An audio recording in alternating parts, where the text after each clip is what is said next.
Mi papá dijo que pagar cuentas no me hacía importante, así que lo apagué todo. Ni el coche quedó. ¿Tú crees que pagar unas cuentas te hace importante?, murmuró mi papá en la cena de Navidad. Mi mamá saltó.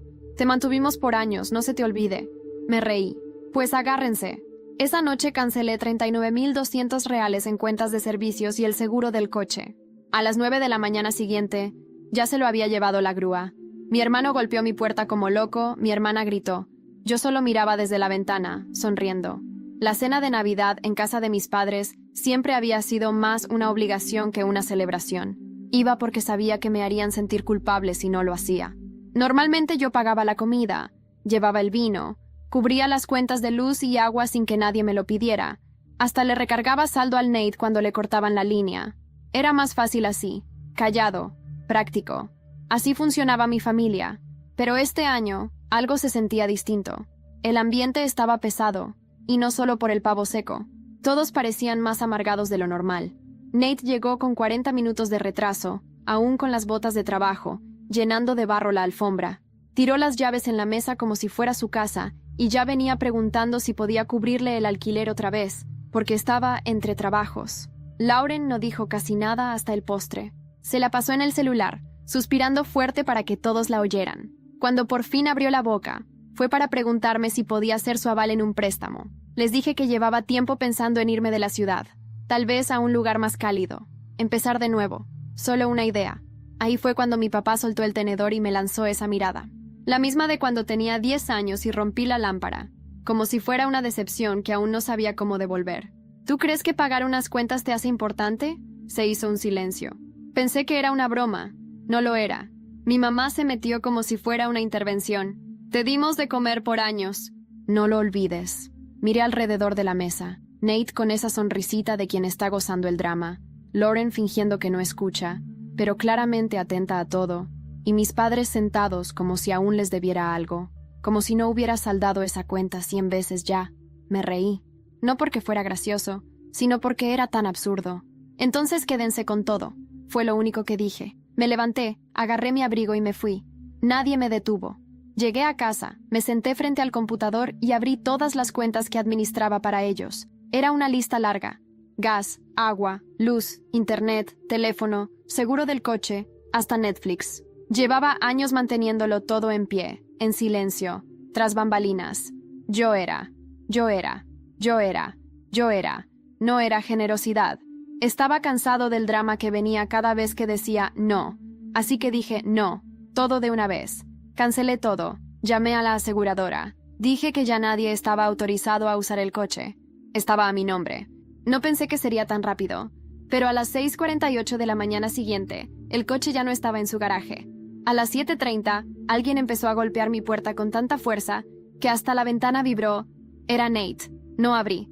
Lauren me estaba llamando sin parar. Mis padres dejaron 5 mensajes de voz seguidos, cada uno más furioso que el anterior. Y yo ahí, con una taza de café, sentado en la ventana, viendo la calle. Por primera vez, silencio. Nadie pidiendo dinero, nadie mandando mensajes con culpa. Solo silencio. Sonreí. No era venganza. Todavía no. Era paz. Pero sabía que ellos iban a convertir esto en algo más grande. Y yo estaba listo. Al día siguiente, al mediodía, los mensajes empezaron a llegar más rápido de lo que podía leer. Primero de Lauren, medio acusando, medio confundida. ¿Pasó algo con la luz? Minutos después. ¿Por qué mamá está llorando? Luego vino Nate. Bro, se murió mi celular. ¿Cancelaste algo? Y enseguida, será mejor que soluciones esto ya. No respondí. A las 14:00, el buzón de voz ya estaba lleno. Los primeros mensajes eran intentos suaves de mi mamá por hacer drama emocional. Después vinieron frases como ¿cómo pudiste? Después de todo, Lauren solo mandaba signos de interrogación, uno tras otro. El último mensaje de Nate fue «Estás muerto para mí». A las 15:17, escuché la cerradura girar.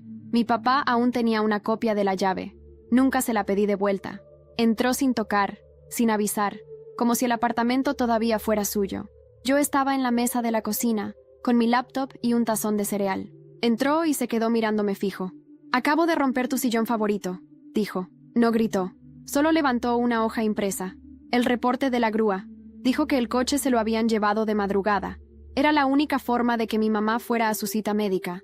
y Nate empezaba un nuevo trabajo esa semana. Hice una pausa, como si yo fuera a preocuparme. No me preocupé.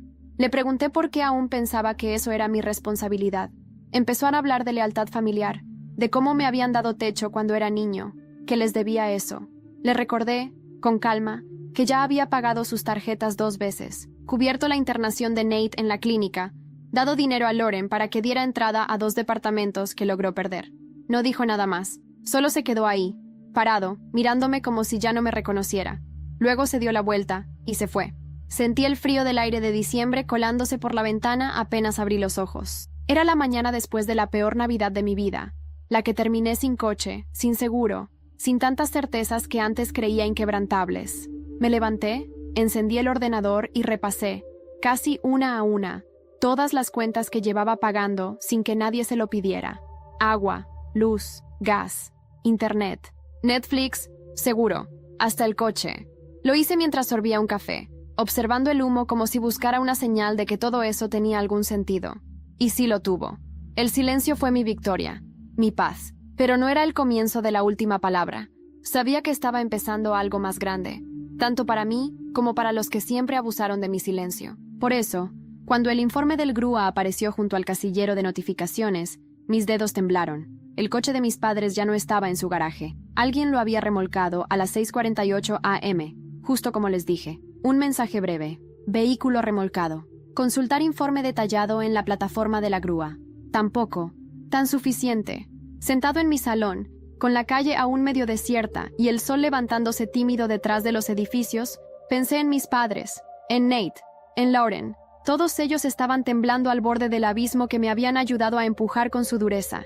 El celular sonó a las 7:30. Nate, llamada sin contestar. Lauren con 1000 mensajes, después 5 de mi madre, cada vez más cargadas de rispidez y autoflagelación. Y esa frase que lo dice todo. Tú nos has matado a todos. Nate no se quedó atrás. No te contesto más. No respondí. De algún modo, todo aquello ya no me pertenecía. Desde la ventana, vi el amanecer generalizarse. Madrid despertaba, y yo también. Pero fuera del dorado tibio del alba, las sombras en aquella casa eran nuevas. El silencio que dejé atrás cargaba más drama que cualquier discusión familiar, porque había palabras dichas sin hablar, miradas clavadas como cuchillos, y una esencia de culpa y manipulación que durante años me había mantenido en cadena. Entonces, un clic me aceleró el pulso. Recibí un correo electrónico con una notificación de herencia. Mi tío abuelo, don Héctor del Río, había muerto, a sus 87 años, y su único albacea se contactó conmigo. Había heredado bienes, propiedades y dinero, pero lo inesperado no era el dinero, era la condición. Para reclamar la herencia debía desentrañar un secreto que él mismo dejó cifrado, algo que, según él, cambiaría mi vida y también alteraría el equilibrio de mi familia. Leí y releí el correo. Viviendas en la costa, una vieja finca en Granada, cuentas bancarias en Suiza, pero todo estaba bloqueado por un enigma: encontrar la llave que justificaría que yo, y solo yo, merecía la herencia. Un mensaje en clave escondido en un documento. Busca las llaves bajo la luz de luna en la casa del alba. No entendía muy bien qué significaba, pero algo en mi interior se encendió. Lo vi claro. Si el poder que tanto había sostenido en silencio estaba empezando a resquebrajarse, yo necesitaba algo más fuerte que el dinero. Ese enigma era un reto directo. Era un terreno donde podría jugar mis cartas sin ser yo el de siempre, el silenciado, el que siempre daba. Me fui al despacho improvisado que tengo en casa. Lo llené de apuntes, carpetas, mapas, correos electrónicos. Releí el informe del coche remolcado.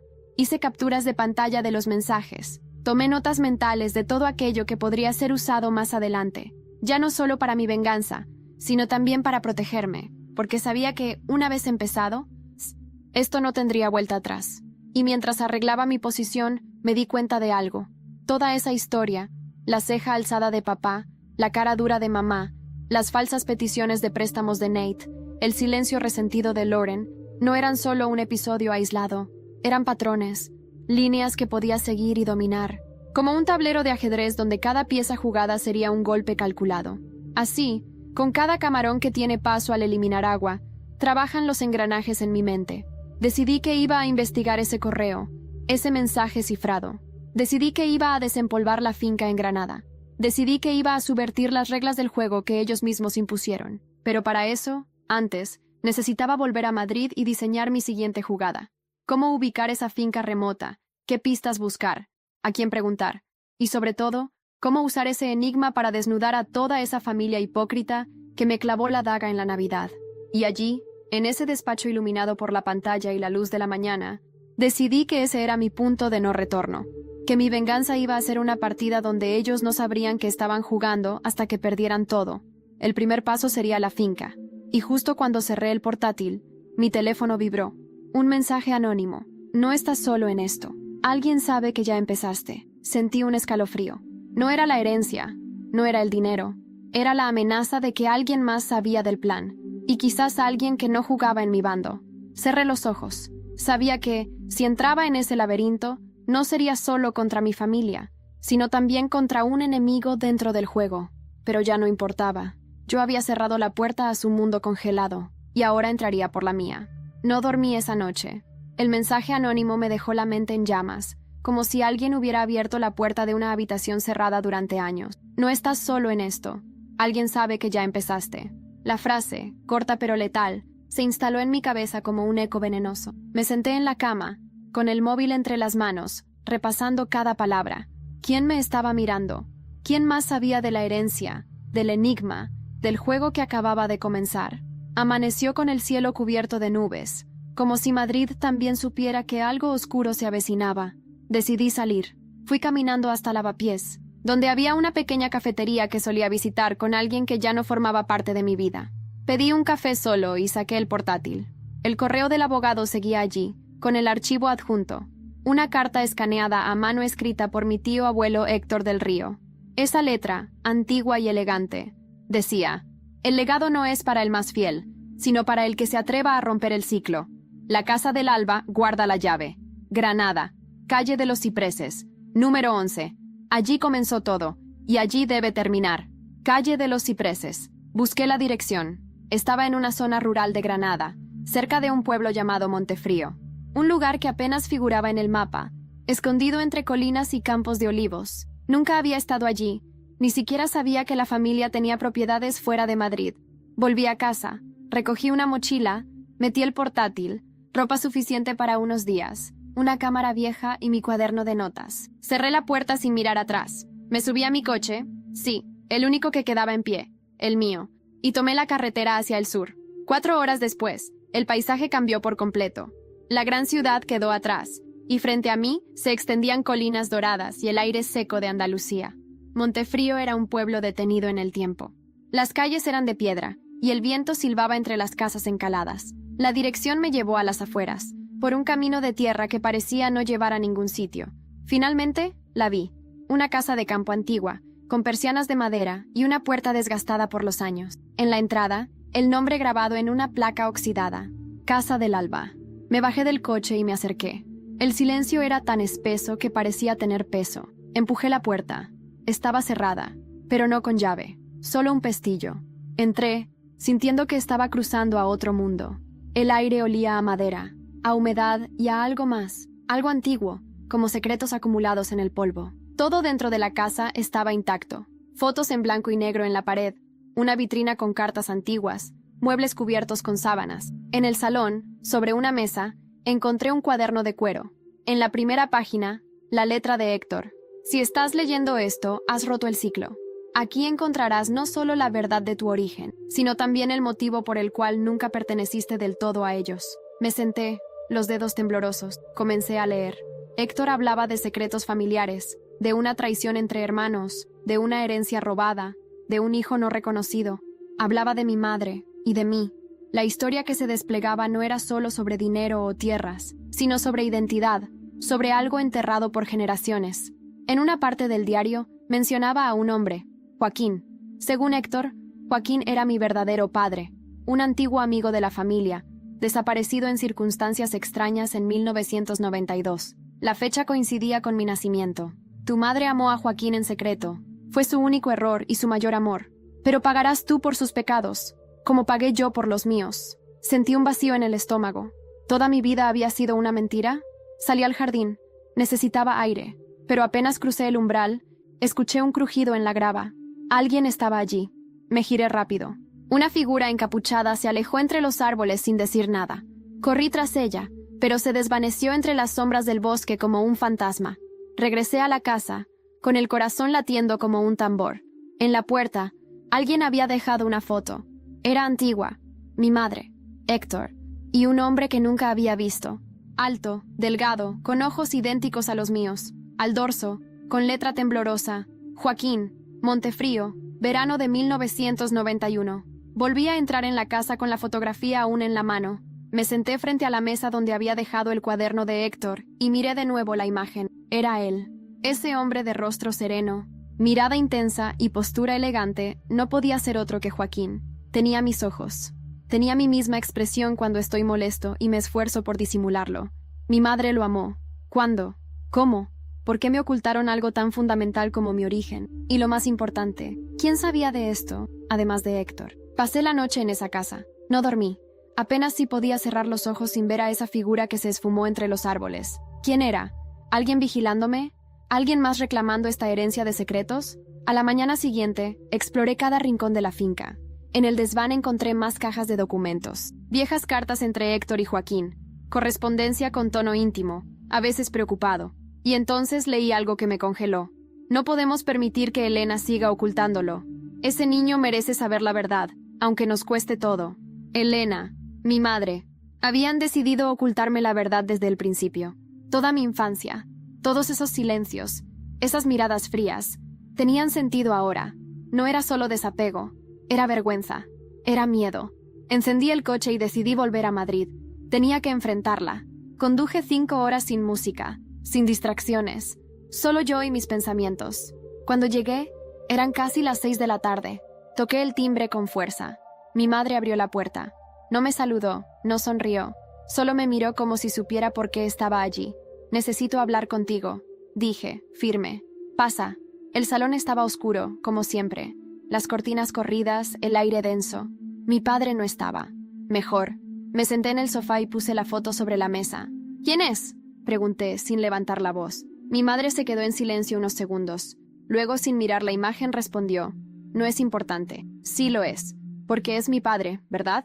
Silencio. Luego, una frase apenas audible. «No tenías que saberlo». «¿Por qué?». Porque te hubieran odiado. Porque tu existencia ya fue un escándalo.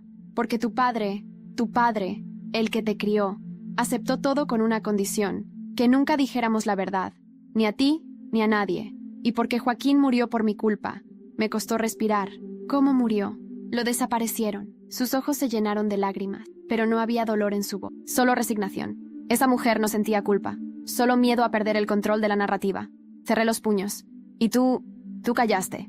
Me hiciste pagar todo esto, como si yo fuera tu castigo. Te dimos techo, comida. Me disteis una mentira, una vida basada en una farsa. Tu vida fue mejor así, gritó ella. Por primera vez. Nos quedamos en silencio. Todo estaba dicho. Me levanté, recogí la foto y salí sin mirar atrás. Caminé hasta mi coche, pero no lo arranqué. Me quedé allí, temblando de rabia y tristeza. Todo lo que había reprimido durante años estaba saliendo en oleadas. La sensación de no encajar, la constante deuda emocional, el vacío. Esa noche no volví a casa. Fui a dormir al apartamento de Clara, una amiga de la universidad con la que hacía años no hablaba. La llamé sin pensarlo mucho. Solo dije, necesito un lugar seguro. Y ella, sin preguntar más, dijo, ven. Clara siempre fue diferente, fuerte, observadora. Me recibió con una manta, una taza de té y silencio. El tipo de silencio que no pesa. Le conté todo. Ella escuchó sin interrumpir. ¿Y qué vas a hacer ahora?, preguntó, después de un rato. Desenterrar todo. Quiero saber qué le pasó a Joaquín. Quiero justicia. Quiero respuesta. Y si mi familia cae en el proceso, que caigan. Clara asintió, con los ojos muy abiertos. Hay alguien que podría ayudarte. Un periodista. Especialista en desapariciones durante los 90. Es bueno, y tiene contactos con los archivos ocultos del Estado. La miré. Algo se movió dentro de mí. La historia de Joaquín no solo era un secreto familiar. Podía ser algo mucho más grande. Y entonces sonó mi móvil. Un número desconocido. Respondí. Una voz grave, áspera. ¿Eres el hijo de Joaquín? Entonces tenemos que hablar, porque él no murió como te han dicho. Esa voz me dejó helado. Había algo en su tono, seco y firme, que me recordó a las películas antiguas donde los secretos no se revelaban, se cobraban. Me aparté del sofá y salí al balcón del apartamento de Clara, necesitando algo de aire aunque fuera diciembre. ¿Quién eres?, pregunté. Eso no importa. Lo que importa es que sé dónde está enterrada la verdad sobre Joaquín, y no está en Granada. ¿Dónde entonces? Madrid, distrito de Tetuán. Archivo cerrado, edificio gubernamental antiguo. Pero no esperes encontrar su nombre con facilidad. Joaquín no fue solo un hombre desaparecido, fue un archivo oculto, un riesgo. ¿Un riesgo para quién? Para mucha gente poderosa. Y si tú estás escarbando, te van a querer callar, como a él. La llamada se cortó. No había número que rastrear, ni manera de saber quién me acababa de hablar. Me quedé con el móvil en la mano, temblando. Entré de nuevo al apartamento. Clara me observaba desde la cocina. Sin decir nada, me tendió una copa de vino. Lo necesitaba. ¿Quién era?, preguntó. No lo sé, pero dijo que Joaquín no murió como mi madre contó, que fue silenciado por ser una amenaza, y que los archivos están en Tetuán. Eso es grave, dijo ella, sentándose frente a mí. Si hay archivos cerrados, estamos hablando de desapariciones con encubrimiento, de la época negra. Joaquín podría haber estado involucrado en algo político. ¿Sabes algo de su pasado? Negué con la cabeza. Me sentí impotente. No sabía nada. No sabía quién había sido mi padre. Solo tenía fragmentos, cartas, y ahora esta llamada. Pero también tenía algo nuevo. Ira. Al día siguiente fui a Tetuán. El archivo estaba en una calle secundaria, casi oculta entre edificios modernos. Era un inmueble de 3 plantas, de fachada gris y ventanas cubiertas con celosías. Parecía abandonado. Toqué el timbre. Nadie respondió, pero la puerta estaba entreabierta. Entré. El silencio dentro era abrumador. Pasillos con luz tenue, estanterías metálicas cubiertas de polvo. Me moví con cautela, leyendo nombres en carpetas, fechas, números de expediente. Nada me decía Joaquín, pero entonces, en un rincón, vi una caja con el nombre Del Río. Mi corazón se aceleró. La abrí. Dentro, documentos viejos, informes con membretes del Ministerio del Interior, cartas firmadas por funcionarios, y una carpeta con la inscripción: Caso 87 JD, relevancia estatal. La abrí. Joaquín del Río, año 1992. Acusado de filtrar información clasificada sobre corrupción dentro del ministerio. Imágenes de protestas, cartas cifradas, incluso fotos de él con figuras políticas de la época. No fue una desaparición cualquiera, fue una ejecución política. Un castigo. Joaquín intentó sacar la verdad a la luz, y alguien se aseguró de enterrarla con él. Fotografié todo, cada página, cada detalle.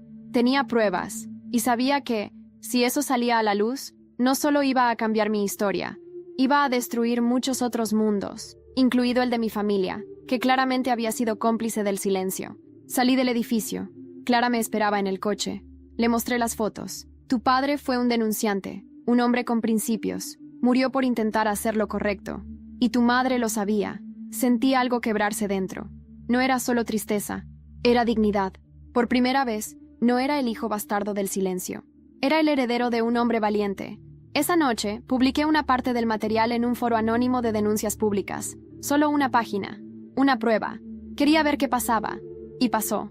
A la mañana siguiente, me desperté con un mensaje en mi buzón. Has cometido un error.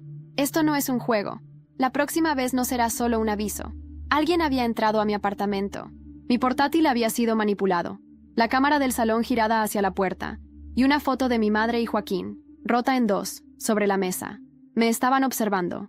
Pero ya no había vuelta atrás. Ellos habían empezado esto. No dormí. Esta vez no por insomnio, ni por ansiedad. Era miedo. Miedo real. La sensación de que cualquier sombra fuera de lugar podía ser alguien con órdenes de silenciarme. Me quedé toda la noche en el sofá, con las luces encendidas, una taza de café que se quedó fría entre mis manos y el portátil apagado. Ni siquiera me atrevía a encenderlo. Si habían entrado en mi apartamento una vez, podrían volver. Podrían estar observándome incluso ahora. Clara se quedó conmigo. No dijo mucho, pero su silencio era el tipo de compañía que no necesita explicaciones. Se sentó frente a mí, revisando sus redes, como si quisiera demostrar que aún había normalidad en algo. Tienes que hacer una copia de todo. No puedes guardar solo en el portátil, me dijo por fin. Lo hice. 3 copias. Una en la nube, otra en un USB cifrado que dejé en casa de mi vecino, y una impresa, escondida en el maletero del coche. Entonces ya no te pueden callar, susurró. Pero sí podían hacer daño, y lo sabía. No a mí. a ellos, a mi madre, a Lauren, a Nate, porque si había una cosa que todos tenían en común, era el miedo al escándalo, a que su mundo perfecto de fachada de clase media respetable se resquebrajara, a que la gente viera que debajo del barniz había podredumbre. Y yo tenía el fósforo. Decidí ir a ver a mi madre. Esta vez, no iba a pedir explicaciones. Iba a ponerle delante su propio reflejo. Toqué el timbre. Tardó. Cuando abrió, parecía que no había dormido. ¿Has visto esto?, preguntó antes que yo dijera nada. Me enseñó una hoja impresa. Era la captura del foro donde publiqué el primer documento. Alguien se la había enviado. ¿Cómo conseguiste eso? ¿De verdad vas a fingir que no sabías? Joaquín intentó exponer la corrupción del ministerio. Tú sabías que lo matarían. Y lo callaste. No tienes idea de lo que fue vivir aquello. Me pusieron un arma en la cabeza. Amenazaron con quitarme todo. A ti, a mí, a tu hermano. Joaquín eligió ese camino. Yo intenté protegernos. No me protegiste. Me condenaste a vivir una vida de mentira. Me hiciste cargar una culpa que no era mía. Yo hice lo que pude. No, hiciste lo que te convenía. Mi madre se desplomó en el sillón. Era la primera vez que la veía rota, verdaderamente rota. Ya no era la mujer fría que cortaba con la mirada, ni la madre que usaba la culpa como un cuchillo. Era solo una mujer derrotada por sus decisiones. Me fui, no sin antes dejarle una copia impresa de todo. Le dije, esto saldrá todo. No me llames para suplicar. No me llames para amenazar. Esto no es negociable. Al salir de su casa, encontré a Nate esperándome en la acera. Tienes que parar con esto, dijo, sin saludar. ¿Tú también? ¿Vienes a defenderla? No, vengo a decirte que lo que estás haciendo va a arrastrarnos a todos. Si eso se hace público, el nombre de papá, el mío, el de Lauren, todo va a quedar manchado. ¿Y tú qué ganas con eso? La verdad. Gano la verdad, Nate, pero a costa de tu familia. ¿Familia? ¿La que me hizo sentir como un intruso toda la vida? ¿La que solo me llamaba para pedir dinero? Vosotros os matasteis solos. Nate me agarró del brazo con fuerza. Me miró con una rabia distinta, más desesperada. Escúchame bien, no eres el único que tiene secretos. Si vas a seguir con esto, prepárate para lo que se viene. Lo empujé. Haz lo que quieras. Yo no tengo nada que perder. Vosotros sí. Esa noche, Clara me llamó desde su trabajo. Tenía algo. Conseguí un contacto. Trabaja en el Archivo General del Ministerio. Puede ayudarte a rastrear las conexiones de Joaquín con los nombres que aparecen en esos documentos. Pero hay un problema. ¿Cuál? Uno de los nombres es conocido. Muy conocido. Se presenta a la alcaldía de Madrid. Y si eso sale, no te van a perseguir solo los fantasmas del pasado. Te van a querer muerto. No dije nada. Solo colgué. Me quedé mirando la pantalla del móvil durante minutos, como si de alguna manera pudiera borrar lo que Clara me acababa de decir. Uno de los nombres involucrados en la desaparición de Joaquín, mi padre, se presentaba a la alcaldía de Madrid. Si esto salía a la luz, no solo significaba escándalo político, significaba una guerra, de las que se juegan en las sombras, de las que acaban con gente en trincheras legales o directamente bajo tierra. Esa noche, fui al Parque del Retiro. Me senté frente al estanque, observando los barquitos moverse entre las luces tenues. Me pregunté si, de haber sabido todo esto antes, habría actuado distinto, pero era una pregunta inútil. Ya había cruzado la línea. Ya no se trataba de mí. Se trataba de la memoria de Joaquín. Se trataba de no permitir que aquellos que lo silenciaron subieran al poder sobre la tumba de la verdad. Esa misma noche, cuando regresé al apartamento, Clara me esperaba con el portátil abierto y la cara pálida. «Mira esto», me dijo. Me acerqué. Era un artículo que acababa de publicarse en un medio digital local. Titular en mayúsculas. Candidato a la alcaldía, Ignacio Belver, acusado de vínculos con red de corrupción de los años 90. El artículo era vago, sin citar fuentes directas, pero el daño estaba hecho. Belver ya no era el intocable, era un hombre con una sombra, y yo sabía que detrás de ese artículo estaba la mano del periodista que Clara contactó. Lo supimos por una llamada codificada que llegó minutos después. La caja de Pandora está abierta, pero ahora todo el mundo va a querer cerrarla a golpes. No tardó mucho. 2 horas después, mi buzón electrónico recibió un vídeo, sin remitente, solo un archivo con fecha del día anterior. Lo abrí. Era una grabación en blanco y negro, antigua, de baja calidad. Mostraba una sala de reuniones, con 5 hombres sentados alrededor de una mesa. Entre ellos, reconocí a Ignacio Belver. Estaban hablando de limpiar documentos, de borrar huellas. Al final del vídeo, uno de ellos dice claramente: Joaquín del Río no será un problema. Está solucionado. Me quedé sin aliento. Teníamos una prueba audiovisual. Irrefutable. Clara me agarró el brazo. Esto lo cambia todo. Lo termina todo, dije. O lo empieza. Esa madrugada decidí moverme. Ya no podía quedarme en mi apartamento. Tomé lo esencial. Dejé el resto. Clara y yo nos fuimos a una casa de campo que ella conocía en Segovia, propiedad de una tía suya que estaba de viaje, alejada. Silenciosa. Lo necesario para pensar. Pasamos 2 días allí, recopilando toda la información, organizándola por fechas, nombres, declaraciones, cruces de llamadas. Clara era precisa, metódica. Yo, ansioso. Dormía mal. Cada ruido me despertaba. Cada coche que pasaba me parecía una amenaza. Pero lo peor fue la llamada que recibí en la tercera noche. Era Nate. ¿Dónde estás? ¿Para qué lo quieres saber? Porque Belver mandó a buscarte. Está usando contactos de cuando era ministro. Ya no se trata de política. Se trata de supervivencia. Él no se va a dejar destruir por un bastardo con sed de venganza. Entonces que venga. Estoy listo. No, no estás. Yo estuve con él. Me ofreció dinero para que te convenciera de borrar todo. Y si no aceptaba, se quedó en silencio. ¿Qué? Dijo que iría tras mamá. Silencio. Yo no sabía si creerle. ¿Estás ayudándolo? No. Pero tampoco te estoy ayudando a ti. Solo te aviso. Si no paras, alguien va a salir lastimado. Y no vas a ser tú. Colgué. Respiré hondo. Clara me miró desde el otro lado de la habitación. ¿Qué dijo? Que Belver va tras mi madre. Que quiere aplastar todo antes de que lo aplaste a él. Me quedé sentado, sin moverme. ¿Y ahora qué vas a hacer? Preguntó Clara. La miré. Sentí algo encenderse dentro. Algo. Furia. Furia limpia. Voy a hablar con él. ¿Estás loco? Voy a ponerle la cara. Y cuando me vea, va a entender que ya no puede silenciar nada más. Tomé mi chaqueta, el USB con las pruebas, y me fui. Clara intentó detenerme, pero no lo permitió. Esa noche, entré a las oficinas de campaña de Ignacio Belver, como quien entra en una jaula de leones con una cerilla encendida. Él me esperaba. Sabía que vendría.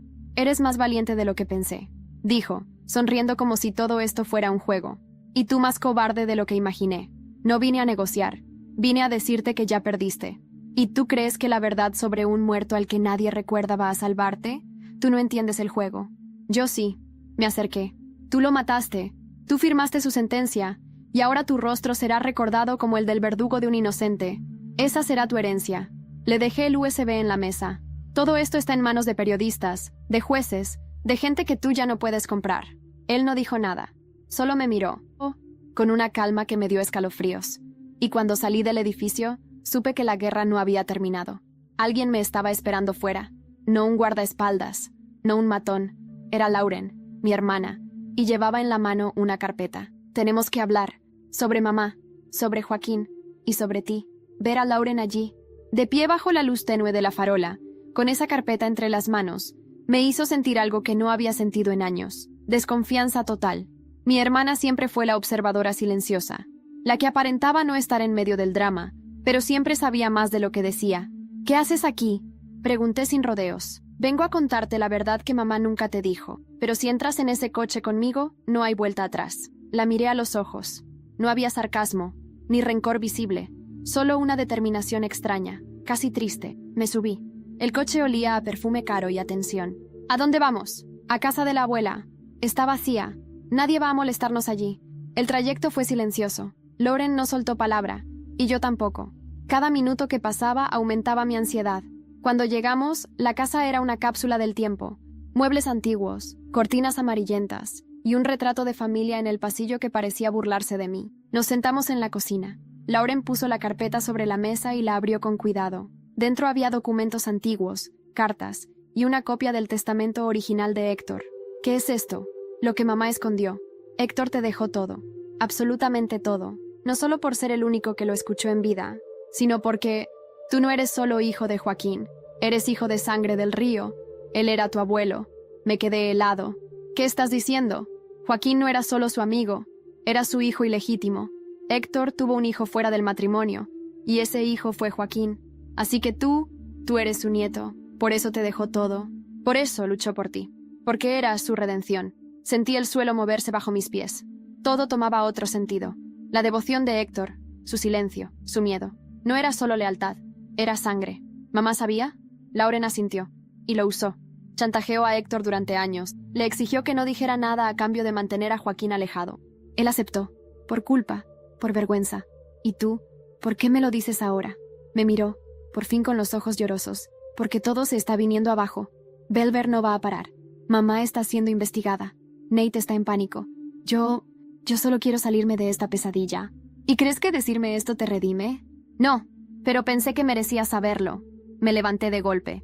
¿Sabes lo que me hicieron? Me usaron, me silenciaron, me trataron como un extraño. Y ahora vienes tú, con la verdad en una carpeta, como si eso pudiera curar años de manipulación. ¡Lo sé!, gritó por primera vez. ¡Lo sé! Y por eso estoy aquí. Porque también soy culpable. Porque yo callé.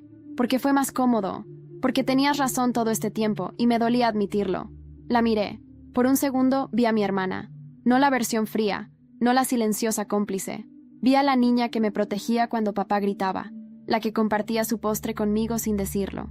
Tomé los documentos, los leí uno a uno. Eran pruebas sólidas. La conexión entre Héctor y Joaquín, las cartas que hablaban de mi nieto, las transacciones silenciosas. Todo cuadraba. ¿Por qué ahora?, susurré. Porque he visto lo que eres capaz de hacer. Porque aunque te odiábamos, teníamos miedo de ti. No por violencia, por la verdad que llevabas dentro. Y porque Belver se reunió con mamá esta tarde. Le ofreció protección a cambio de silencio. ¿Y aceptó? Sí. Y la próxima serás tú. Van a buscarte. Me quedé en silencio. Vente conmigo, dijo Lauren. Vamos a sacar esto juntos. Mamá no merece tu lealtad. Pero papá, Joaquín, sí. No voy a correr, Lauren. No más. Esa noche regresamos a Madrid. Conduje sin decir palabra. Cuando llegamos a casa, Clara estaba allí, esperándome con cara pálida. Entraron. Revolvieron todo. Se llevaron una copia del USB. Dejaron esto. Me mostró una nota escrita a mano. Aún puedes parar. Última advertencia. No dormimos. Nos quedamos en la sala, con Lauren, revisando los documentos y armando una línea de tiempo. Teníamos que ser rápidos. Belver se estaba moviendo. Al amanecer, Clara recibió un mensaje de su contacto periodista. Hay una persona dentro del ministerio dispuesta a hablar, pero quiere hacerlo cara a cara. Hoy. Solo contigo. La verdad estaba al borde de explotar, pero también lo estaba todo lo que yo conocía. Fui solo. Clara insistió en acompañarme, pero esta vez supe que no podía llevarla conmigo. Lauren tampoco dijo nada. Solo me miró desde la ventana cuando salí de casa, como si supiera que tal vez no volvería igual. La reunión era en un parque en Chamartín, uno de esos sitios donde nadie levantaría sospechas. A las 10:37 de la mañana, vi al hombre.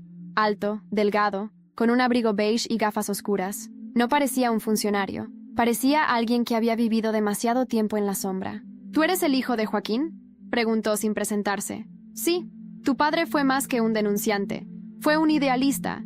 Y en este país, los idealistas acaban muertos. ¿Tú lo conociste? Trabajé con él, en el ministerio. Éramos un grupo pequeño. Sabíamos de los desvíos de dinero, de las cuentas en Suiza, del chantaje a periodistas. Joaquín fue el primero en decir, vamos a hacerlo público. Y fue el primero en desaparecer. ¿Lo mataron? El hombre se quedó en silencio. Luego sacó un sobre del bolsillo interior de su abrigo y me lo entregó. Aquí está todo. El informe original de su desaparición. Las órdenes. Las firmas. Incluida la de Belver. Abrí el sobre. Las manos me temblaban. Eran copias de archivos oficiales. Joaquín había sido detenido extraoficialmente por riesgo de fuga y potencial traición al Estado. Nunca fue juzgado. Fue llevado a una base militar en Guadalajara, y de ahí su rastro se perdió. ¿Y su cuerpo? Nunca apareció. Pero, bajó la voz, hay algo más. El hombre sacó una foto. En ella, se veía a Joaquín, vivo, o eso parecía, con barba, más mayor, con un fondo que parecía un hospital. Al dorso, una fecha, 2004. Creemos que estuvo vivo mucho tiempo, que lo mantuvieron en clínicas clandestinas. Lo mantuvieron callado. ¿Por qué? Porque sabía demasiado, porque era familia de Héctor, y porque su hijo, tú, tenía derecho legal a la herencia del río. Si Joaquín hablaba, caía Belver, caían ministros, caía media España. Sentí como si alguien me hubiera arrancado el suelo de debajo de los pies. ¿Y por qué me cuentas esto ahora? Porque tú empezaste algo, y yo ya no quiero morir con esto en la conciencia. Y porque Belver no solo quiere poder, quiere borrar a tu padre de la historia, y tú eres el único que puede impedirlo. Me levanté.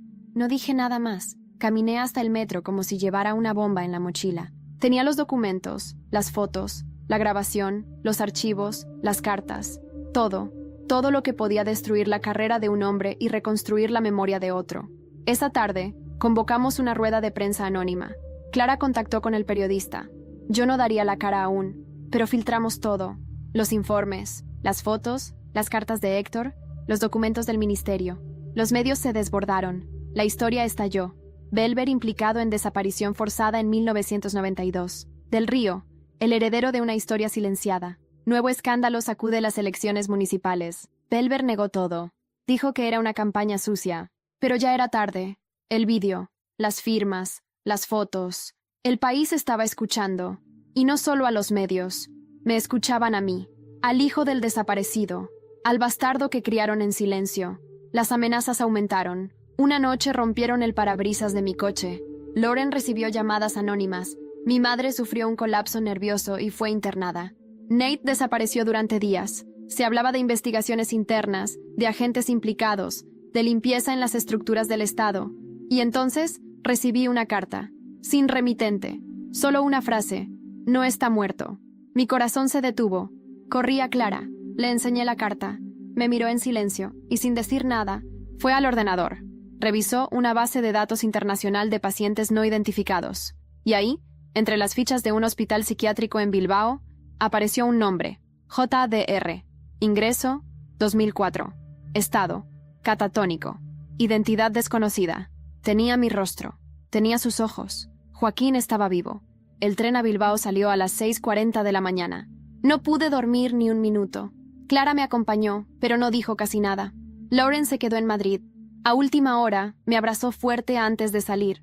Por primera vez desde que éramos niños, sentí que no éramos enemigos. Viajé con la carta en el bolsillo, el corazón apretado como un nudo y las manos sudadas. La clínica estaba en las afueras de la ciudad, entre montañas y niebla. Blanca, de fachada impoluta, con ventanas demasiado pequeñas como para sentir libertad. Un edificio donde el tiempo no entraba. Me identifiqué como familiar. Mostré la foto, los documentos. Una enfermera me observó durante unos segundos, como si midiera mi intención, y finalmente asintió. Está en el pabellón 2. Tenga cuidado. No habla. No reacciona. Ha estado así desde que ingresó. 2 décadas. Caminé por un pasillo largo, con olor a desinfectante y silencio. Silencio espeso. En cada puerta, una historia rota, una identidad olvidada, una vida suspendida. Y entonces lo vi, sentado junto a la ventana, con la cabeza ligeramente inclinada hacia un lado, los ojos fijos en un punto que no existía, la barba blanca, descuidada, el rostro delgado, envejecido. Pero era él, era mi padre. No supe qué hacer. Me quedé parado, mirándolo, tragando una emoción que venía desde un lugar que no conocía. Me acerqué despacio, me senté frente a él. «Hola», susurré. «Me llamo Elías, soy tu hijo». Nada. Me incliné un poco más. Saqué del bolsillo una de las cartas de Héctor. Se la puse sobre las rodillas. Después, saqué la foto que encontré en la casa de Granada, donde aparecía él, mi madre y Héctor. La dejé junto a la carta. «No sé si me escuchas, no sé si puedes entenderme, pero te encontré. Estuve buscándote toda mi vida sin saberlo. Y ahora estás aquí. Y yo solo quiero que sepas que no estoy enojado. Solo estoy cansado. Cansado de que te hayan quitado todo. Cansado de que me hicieran crecer sin ti. Cansado de llevar un apellido que no era mío». Un temblor leve recorrió sus dedos. Me congelé. «Si puedes oírme, si hay algo dentro de ti que aún vive, por favor, hazme saber que estás ahí». Esperé. Lloré. Por primera vez en años lloré sin vergüenza. Lloré por todo lo que no tuve. Por todo lo que nunca entendí. Por todos los silencios que me tragaron vivo. Y entonces, sus ojos se movieron. Apenas. Pero se movieron. Me miró. No por accidente. Me miró. «Papá», susurré. Una lágrima cayó por su mejilla. Me quedé ahí horas. Le conté todo. La finca. Héctor. La verdad. Belver. Mamá. Nate. Lauren. Clara. Le hablé como si estuviéramos poniéndonos al día de una vida que nos habían robado. Le tomé la mano. Él no habló. No se movió más. Pero sus ojos ya no estaban vacíos. Volvimos a Madrid esa misma noche. Llevé la noticia a Lauren. Se quedó muda. Se abrazó a mí, temblando. Llamamos al periodista.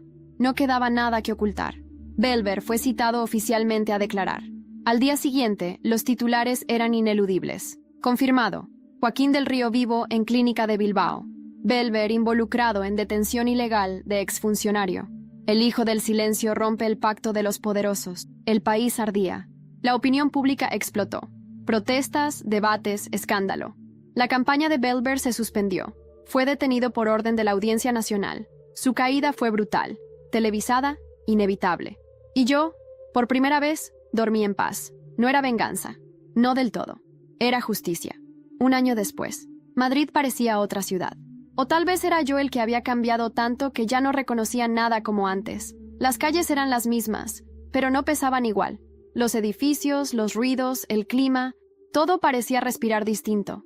Me senté en el banco frente al Retiro, el mismo donde solía escaparme de todo cuando el mundo me cerraba la puerta. Ahora, era yo quien decidía a quién dejar entrar. Las noticias sobre Belver desaparecieron de los titulares después de unos meses. Fue condenado a 18 años de prisión por detención ilegal, encubrimiento y obstrucción a la justicia. Nunca pidió perdón, nunca reconoció nada. Cayó como caen los que creen ser dioses, en silencio, y con todo el sistema fingiendo no haberlos conocido. Mi madre fue absuelta, no porque fuera inocente, sino porque la justicia no supo cómo lidiar con su papel, ni víctima, ni verduga. Solo una mujer rota por sus propias decisiones. Vive en una residencia privada en Ávila. No quiso volver a verme. Y, sinceramente, yo tampoco lo busqué. Nate desapareció. Literalmente. Se fue del país poco después del juicio de Belver. Dicen que vive en Buenos Aires, que trabaja en seguridad privada. Me dejó un mensaje de voz una vez, corto, casi apagado. No supe ser hermano, pero al menos fuiste el único que tuvo cojones para hacer lo que había que hacer. Lauren se quedó. Decidió enfrentarlo todo conmigo. Se convirtió en mi aliada más inesperada. Me ayudó a organizar el archivo digital de Joaquín, a fundar una pequeña organización que da visibilidad a casos de desapariciones políticas no resueltas en España. No somos famosos, no somos grandes, pero hacemos ruido. El tipo de ruido que molesta a quienes viven del silencio. Clara, sigue a mi lado. No como un final romántico cliché, sino como algo real, algo imperfecto. Fuimos creciendo en esta historia juntos. Nos tenemos, nos cuidamos, y eso basta. Por ahora. Y Joaquín está conmigo. Vive en una casa adaptada, cerca de Toledo. No habla. A veces me mira durante minutos, como si intentara atrapar algo en mi rostro que le recuerde quién fue. Pero hay días, pocos, donde sonríe. Y eso basta. Sabe que lo busqué, que lo saqué del olvido, que no lo dejé ser borrado. A veces me siento con él y le leo las cartas que Héctor le escribió. Otras veces le pongo música. Flamenco, jazz, lo que sea. Y hay un instante, un segundo, donde cierra los ojos y se le escapa un gesto, como si el alma le respondiera desde dentro. La herencia del Río se donó casi por completo. Compramos equipos para clínicas, financiamos becas, apoyamos a familias que llevan décadas sin respuestas. Convertí el legado en algo útil, algo que no pese, algo que no me consuma. Y yo estoy aprendiendo a vivir, no a sobrevivir, a vivir, a elegir quién entra en mi mundo, a decir no sin culpa, a dejar de pagar cuentas que no me corresponden, ni en dinero ni en emociones. A veces me preguntan si volvería a hacerlo todo, si valió la pena. Y siempre digo lo mismo, no fue por justicia, fue por mí, porque necesitaba saber que no era el silencio de los otros lo que me definía, sino la voz que decidí recuperar, la mía. Hoy, miro hacia adelante, sé que vendrán otras batallas, otras decepciones, otros laberintos, pero esta vez voy con los ojos abiertos, porque ahora sé quién soy Elías del Río, y ya nadie va a volver a silenciarme.